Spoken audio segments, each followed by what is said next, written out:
Hey everybody, my name is Ocean Green and welcome to Zero Proof Home Bar. I've been a home bartending enthusiast for about 10 years now, but I've always worked with traditional cocktail ingredients, your base spirits and all of the many recipes out there that focus on that whole world of things. And I remain really enthusiastic and interested in that, but I came to bartending and all of this world of spirits and Amaro and liqueurs and all that kind of stuff through a more fundamental interest in flavor and exploring flavors and tastes. I've always been very interested in food, very passionate about that. But cocktails turned out to be a really exciting and fun and easy way to explore flavor combinations and all that kind of stuff.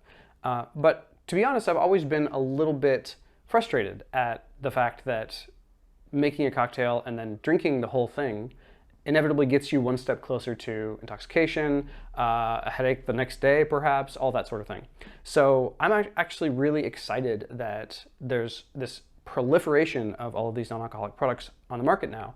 The problem is that there are all these non-alcoholic products on the market now. I have a small selection in front of me, but I'm aware of some 150 unique products and brands that are out there right now, and it's just expanding rapidly from there. And of course, the traditional cocktail alcohol world has thousands of brands and spirits, but a lot of them at least have a sort of, they've settled on the right way to do a thing in general. So things kind of get into the ballpark, or there's well-regarded brands and all that kind of stuff. And there's some of that starting to happen in the non-alcoholic world, but it's still very much a Wild West. And there are lots of wildly different takes on things that are maybe supposed to be reminiscent of a primary spirit. Maybe they're supposed to be kind of like gin or rum or whatever. But there's much less consistency, and I think it's much harder to know what is a good product.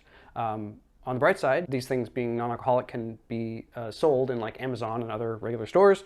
And so you get some of the accessibility and you get the reviews through that approach. But you also don't know what those people are bringing to the table with their particular perspective on it. Have they been drinkers before? Are they looking for a replacement for that? Or are they people who have never been drinkers their entire life and are looking for something fun to drink at a party or something like that?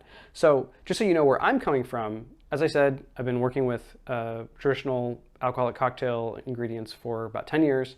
My passion is flavor. So if these can deliver on really good and really interesting flavors, I'm not looking so much for does this taste exactly like gin? I will comment on that. And as a gin enthusiast, a rum enthusiast, etc., I'm going to be critical to some degree of any product that claims to be any particular thing. But I'm also really interested in what they're doing on their own. And do they stand alone with sense of quality, and are they enjoyable, essentially? These things can be kind of expensive, and you want to know when you're getting something that there's at least a reasonable chance you're going to like it. So I'm going to taste through each of these products and more, and I'll let you know what I think of it as a long-time home bartender. And hopefully at the end, we'll all find something that we really love. So if you want to go on that journey with me, hit like, hit subscribe, hit the bell, and I'll see you next time.